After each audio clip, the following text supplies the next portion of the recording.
ఆరాధనా ఆరాధనా ఆరాధనా ఆరాధనా.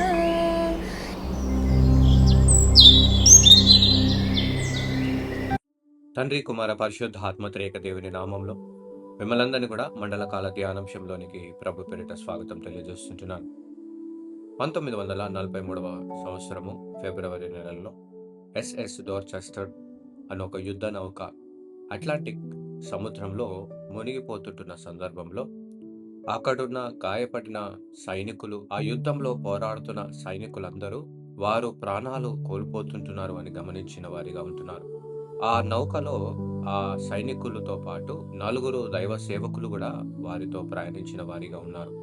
ఒకరు మెథడిస్ట్, ఒకరు రబ్బీ, ఒక క్యాథలిక్ ప్రీస్ట్ మరియు ఒక రిఫార్మ్డ్ మినిస్టర్. ఈ 4 కూడా వారి దగ్గర లైఫ్ జాకెట్స్ కలిగి ఉంటున్నారు. వారు ఎప్పుడైతే వారి యొక్క సైనికులు చనిపోవడానికి లేదా ప్రాణాలు కోల్పోతుంటున్న సందర్భంలో వారు వారిని రక్షించాలి, వారిని కాపాడాలి అంటూ వారి దగ్గర ఉంటున్న ఆ లైఫ్ జాకెట్స్ అన్నీ కూడా అక్కడ గాయపడిన వారి దగ్గరికి వెళ్ళి వారికి తొడిగించి వారిని కాపాడిన వారిగా ఉంటూ, మరోపక్క ఈ 4 దైవ సేవకులు ఒకరి చేతులు ఒకరు పట్టుకొని దేవునిని స్తుతిస్తూ ప్రార్థిస్తూ ఆ చల్లని సముద్ర గర్భంలోనికి కలిసిపోయిన వారిగా ఉన్నారు. వారు రక్త సంబంధికులు కాదు, వారికి ఎటువంటి సంబంధము లేదు. అయినప్పటికీ కూడా మరణము ముందు వారు ఒకే కుటుంబముగా నిలిచి వారి విశ్వాసమును, వారి భక్తిని, ఒక ప్రాణమును కాపాడటంలోనే వారు చూస్తూ వారు మేమంతా ఒకే కుటుంబము అంటూ సాక్ష్యముగా నిలిచిన వారిగా ఉంటున్నారు. యేసుక్రీస్తు ప్రభుల వారు శిలువపై తన శ్వాస తీసుకోవడానికి కూడా కష్టపడుతూ రక్తము చెమట కళ్ళలో కమ్ముతున్నప్పటికీ ఆయన తల్లి అయిన మరియ వైపు చూసి తనను అమ్మ అని పిలవలేదు, కానీ స్త్రీ అని సంబోధించిన వాడిగా ఉంటున్నాడు. ఇది గౌరవం లేకపోవడము కాదు, ఇంగ్లీష్లో ఉమెన్ అని పిలిచిన వాడిగా ఉంటున్నాడు. మదర్ అనే బదులుగా ఉమెన్ అని మరియమ్మను సంబోధించిన వాడిగా ఉంటున్నాడు. ఇది తనపై గౌరవము, ప్రేమ లేక కాదు, కానీ ఇదొక నూతన సృష్టి యొక్క ప్రారంభముగా ఆయన యొక్క పిలుపులో జ్ఞాపకం చేస్తుంటున్నాయి. యేసుక్రీస్తు ప్రభుల వారు మరియమ్మను ఉమెన్ అని పిలవడం ద్వారా ఏదేను తోటలో హవ్వను గుర్తు చేస్తుంటున్నది.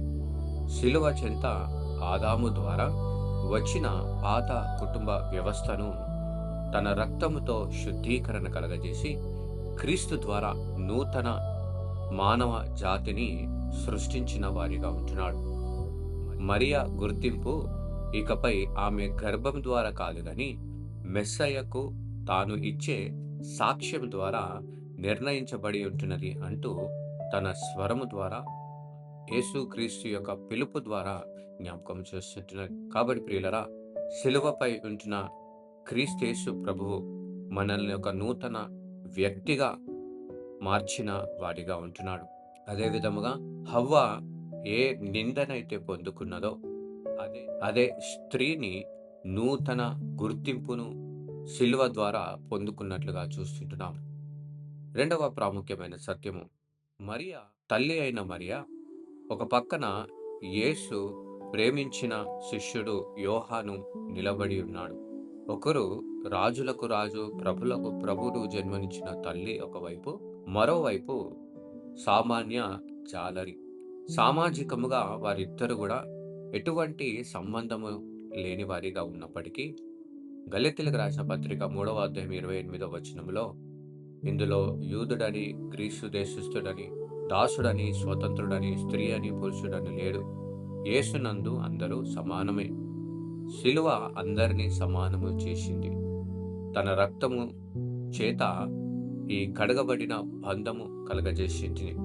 మన శరీరంలో రక్త బంధము కన్నా ఇది చాలా విలువైనది, ఘనమైనది, శ్రేష్టమైన నిబంధన రక్తపు నిబంధన అంటున్నది. దేవుని రాజ్యంలో మనమందరము పరాయి వారిగా కాదు, కానీ పేరు పెట్టి పిలువబడిన దేవునికి అతి ప్రియమైన కుటుంబ సభ్యులుగా దేవుడు మనలను అంగీకరించిన వాడిగా ఉంటున్నాడు.